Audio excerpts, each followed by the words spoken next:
control or pressure the person. So acknowledging that our helpful nagging probably wasn't helpful at all. Right. It's about clearing the air and creating a fresh start. Then you ask open-ended questions to help them explore their motivations for change, guiding them towards self-discovery. Instead of telling them what to do, we empower them to figure it out for themselves. Exactly. And that's where let them comes in. Welcome to Witter. Who Has Time to Read? The podcast that brings deep dives for busy minds. Listen to AI hosts Jane and Dane and get ready to unpack the world's most captivating books in just a fraction of the time. Whether commuting, working out, or just squeezing in a quick break, we deliver key insights, thought-provoking themes, and takeaways you can carry into your day. Don't forget to like, subscribe, and leave a comment. Plus, use our links in the description to purchase this book. Your support helps us bring more engaging book discussions to you. Listen and follow us wherever you get your podcasts. Who has time to read? You do, with Witter. Hey there, bookworms. Welcome back to Witter. You know, deep dives for busy minds. That's us. We are diving into The Let Them Theory by Mel Robbins. Oh, this is a good one. Letting go, though, right? Yeah. Easier said than done. Oh, absolutely. But Robbins doesn't just tell us to let go. Right. She breaks it down like why it's so hard. And then she gives us actual steps to actually do it. Okay, so imagine you're Mel Robbins. It's prom night. Oh, boy. And you're chaperoning your son, but things are going hilariously wrong. No dinner reservations, a downpour ruining everyone's hair, you name it. That's exactly how Robbins sets the scene. It's this anecdote that she uses to highlight that we all struggle with control, even, motivational gurus. It's this obsession with controlling the uncontrollable, and particularly other people, that she tackles head on in this book. Okay, so how do we escape this control trap? It's a two-part equation. She calls it let them plus let me, let them, is about accepting that we can't control other people's choices or opinions. It's about releasing that burden. Okay, so I'm starting to see the appeal, but doesn't that make us passive, like doormats? Not at all. That's where let me comes in. Okay. Let me is about redirecting that energy inward. So instead of trying to control others, you're focusing on what you can control, your reactions, your actions, and your choices. It's about empowerment, not passivity. So it's about accepting what we can't change and focusing on what we can. I like it. Yeah. But how does this actually work in real life? She gives tons of examples. So let's say you're feeling excluded by friends. Happens to the best of us. Right. Let them make their choices, and then let me focus on nurturing the connections that bring me joy. Okay, that makes sense. What about those everyday annoyances, like waiting in a ridiculously long line? Perfect example. Right. She talks about that.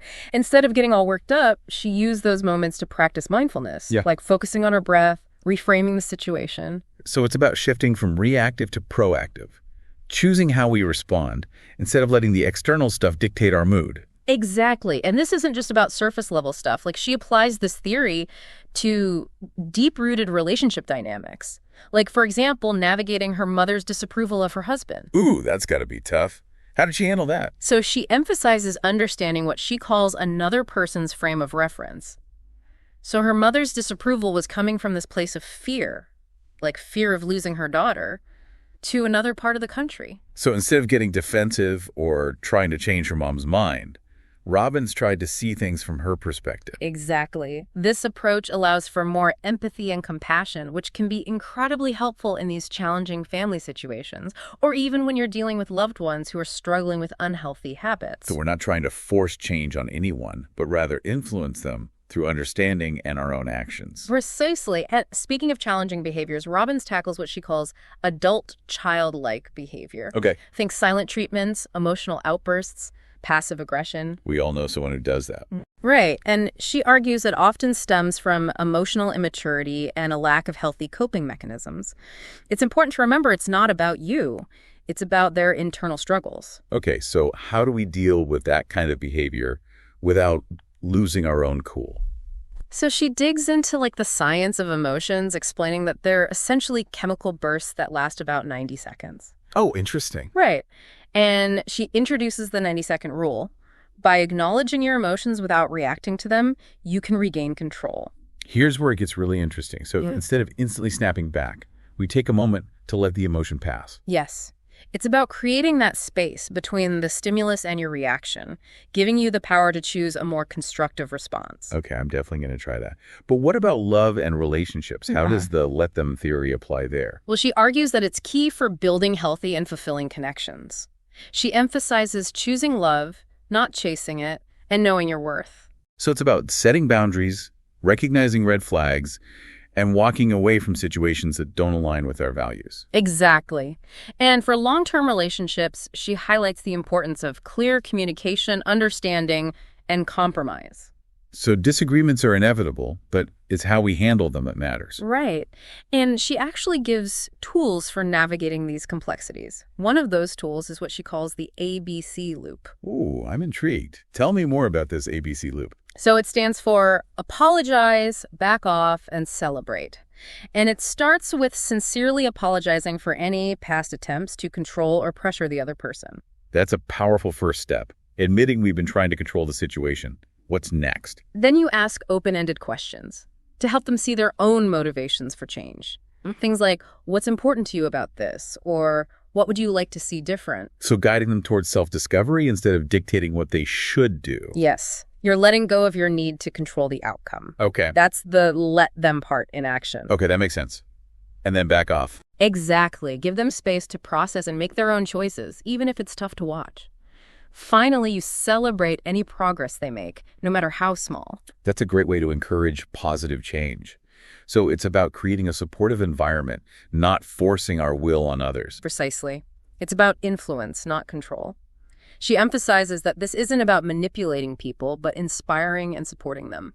This is all so fascinating. Before we dive deeper, what are some key takeaways that have stood out to you so far? For me, it's really that interplay between let them and let me. Yeah. It's this powerful combination of acceptance and action, It's not passive surrender, but a conscious choice to focus on what we can control, which I think ultimately leads to a greater sense of empowerment and freedom. Absolutely. It's about reclaiming our energy and directing it toward things that truly matter. Our own growth, our well-being, the quality of our relationships. Yeah. And it's such a subtle shift in perspective, but it can profoundly impact how we navigate life's challenges and build those fulfilling connections. I completely agree. Now let's move on to how Robbins applied the let them theory in her own life, particularly overcoming comparison, building stronger friendships, and navigating the world of love and dating. Comparison is something we all grapple with. It's almost like a human instinct, but Robbins points out that there are two types, torturous and inspirational. Okay, that's an interesting distinction. So how do we tell the difference? And how can we use comparison to our advantage? She suggests asking yourself, is this comparison torturing me or is it teaching me something? If it's torture, it's time to let them have whatever it is that's making you feel less than and focus on your own strengths and your own path. Right, because their success doesn't diminish your own. But what if the comparison is sparking some motivation or giving you new ideas? That's when you let me learn from it. Maybe their journey inspires you to try something new or shows you a different perspective. She even suggests using envy as a guide. Whoa. Envy as a guide. That's a new one. It's about asking yourself, what about their life or achievements is so appealing to me? That envy might be highlighting a desire that you haven't acknowledged or pursued. So it's like a compass pointing us towards what we truly want. Yeah. I like that. Now let's talk about something else that can be tough. Adult friendships. Yeah. Life gets busy, people move, and it's easy to lose touch. She gets it. She calls it the great scattering. And she breaks down friendship into 3 pillars: proximity, timing, and energy. Proximity is about physically being near each other. Timing is about being in similar life stages. And energy is that intangible connection. So sometimes friendships naturally fade, not because someone did something wrong, but just because life happens. Exactly. And in those situations, Robbins encourages us to let them go their own way. It doesn't mean erasing them from our lives, but accepting that the dynamic has changed. Okay, so we let them go, but what about making new friends? As an adult, that can feel daunting. Her advice, go first.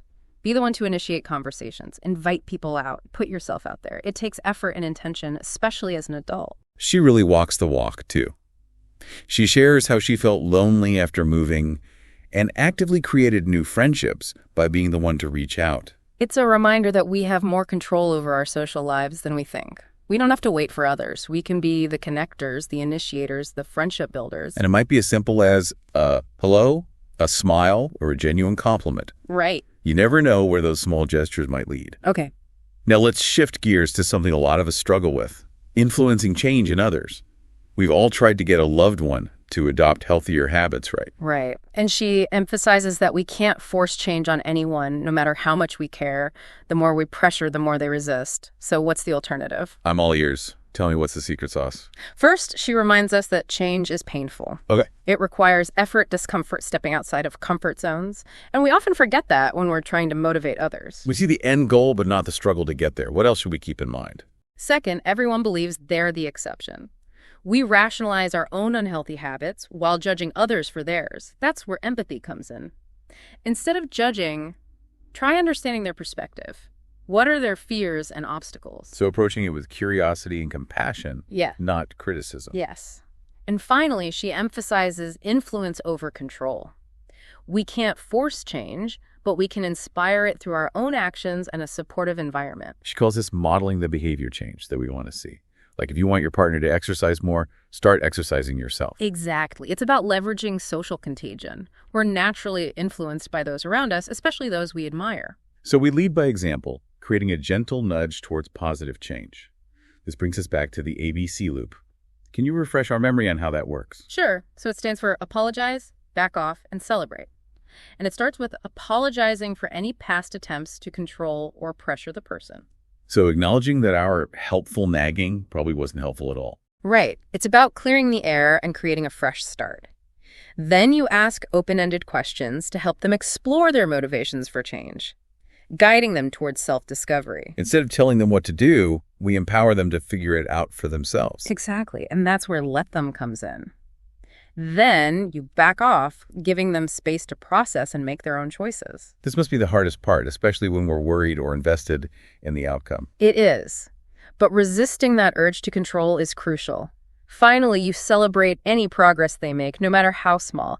It reinforces that positive change. So it's about shifting from frustration to encouragement, recognizing that change takes time and patience. Now, what about those really tough situations like addiction or mental health challenges? Letting go seems almost impossible then. She dedicates a whole chapter to this. And she acknowledges that letting go can feel irresponsible in those situations. Well. But she also reminds us that we can't force anyone to get better. We can't want it more than they do. That's a tough pill to swallow, but it's true. So what can we do? Focus on what we can control, our boundaries, our actions, and the way we offer support. This might mean setting limits on what we tolerate, refusing to enable unhealthy behaviors, and seeking professional help for ourselves if needed. It's about recognizing that we can't pour from an empty cup. Right. We need to take care of ourselves to effectively support others. Exactly. She also emphasizes allowing the person to face the natural consequences of their choices, as harsh as that may seem. Right. Because constantly shielding them from consequences only enables those behaviors to continue. Exactly. It's about trusting that they can learn and grow from their mistakes. Now let's move on to a topic close to many hearts: love and relationships. How does let them play out in the realm of romance? This should be interesting. I'm ready to hear what Robbins has to say about love. Well, she believes the let them theory is crucial for healthy romantic relationships. She emphasizes choosing love, not chasing it, and knowing your worth. And it begins with understanding what you want in a partner. So moving away from that scarcity mindset, that fear of being alone, and stepping into a space of abundance and self-love. Yes. It's about believing you're worthy of love and that the right person is out there. This means being honest about your deal breakers, those non-negotiable qualities you need in a partner. And having the courage to walk away from situations that don't align with those values. Absolutely. She also emphasizes recognizing red flags early on. If someone is truly interested, you'll know it. You won't be left wondering, guessing, or constantly seeking reassurance. Yeah, that makes sense. It's about trusting our instincts and walking away from anything that causes confusion or heartache. What about those of us already in long-term relationships? How can let them help us navigate those inevitable challenges? She reminds us that even the most compatible couples will face disagreements and differences of opinion. The key is to approach conflict with understanding and a willingness to compromise. Instead of trying to win the argument, focus on finding a solution that works for both partners. So choosing collaboration over combat. I like that. Right. And clear communication is vital. Express your needs and desires honestly and respectfully while truly listening to your partner's perspective.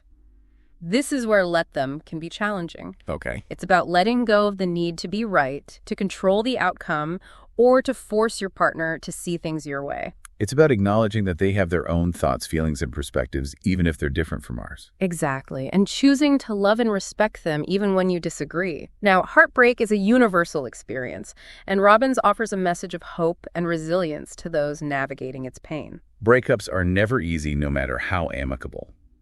What wisdom does Robbins offer for healing a broken heart? She encourages you to let me grieve, to allow yourself to feel the full range of emotions without judgment or self-criticism. That's so important. Suppressing our emotions only prolongs the healing process. She also suggests creating a support system, filling your calendar with activities that bring joy, and prioritizing self-care. It's about reclaiming your power, remembering your worth, and trusting that you'll find love again when the time is right.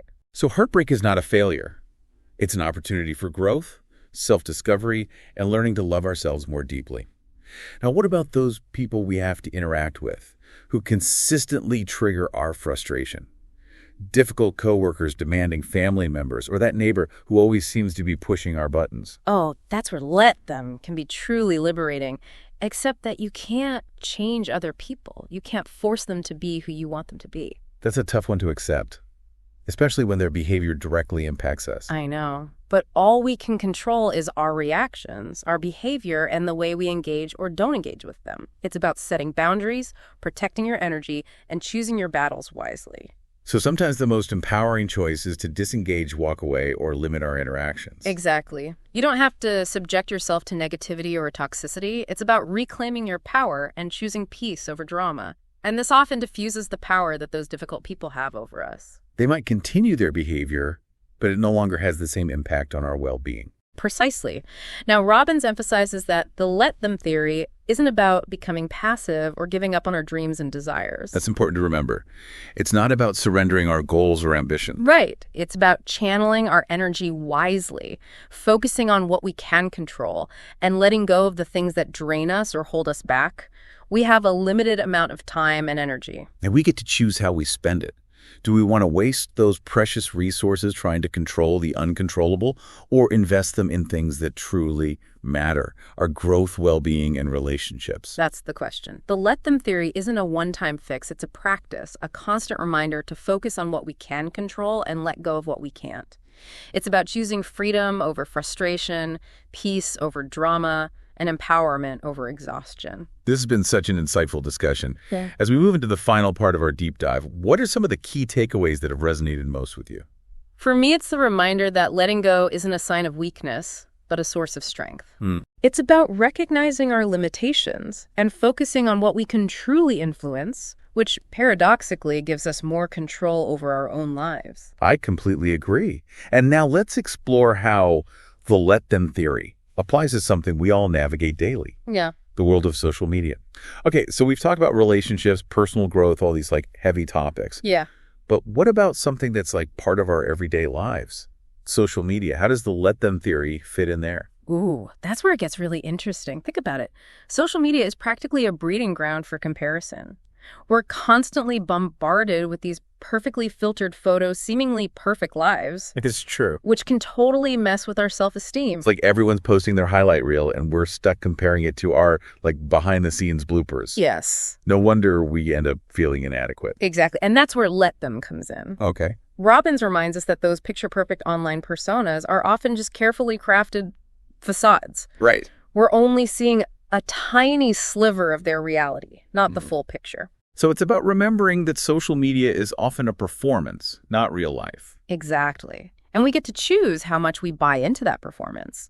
She encourages us to be more mindful of our own social media usage. Are we using it to connect authentically? Or are we getting sucked into the comparison game? Are we following accounts that inspire us, or are we constantly bombarded with images that trigger self-doubt? It's like a gut check for our social media habits. Yeah. If following certain accounts or spending hours scrolling is leaving us feeling drained or negative, maybe it's time to unfollow or set some limits. Absolutely. And remember, let them applies here too. Let those people post their perfectly filtered photos and curated lives. It's their choice. We don't have to engage with it or let it affect our self-worth. It's about recognizing that we have a choice. We can choose to step away from the digital noise, focus on our own lives and values, and cultivate a sense of self-acceptance that doesn't depend on external validation. Right. It's so freeing to realize that we don't have to buy into those online narratives that make us feel like we're not enough. We can choose to create our own stories, both online and offline, that are based on authenticity, connection, and self-love. This has been such an insightful deep dive into the let them theory. It's amazing how this seemingly simple concept can apply to so many different areas of life, from relationships to personal growth to even our social media habits. It's true. The let them theory provides this powerful framework for finding more peace, freedom, empowerment in our lives. It's about recognizing that we can't control everything or everyone around us, but we can always control our own reactions, our own choices, and the way we choose to show up in the world. And when we let go of that need to control, when we surrender to what is, we open ourselves up to a whole new level of peace and possibility. It's not always easy. Letting go can be challenging, especially when we're dealing with situations that trigger strong emotions or deeply ingrained patterns. That's where the practice comes in, right? It's a journey. And every small step we take toward letting go brings us closer to a more authentic and fulfilling life. So as we wrap up this episode, we want to leave you with this question. What is one area of your life where you can start practicing let them and let me today?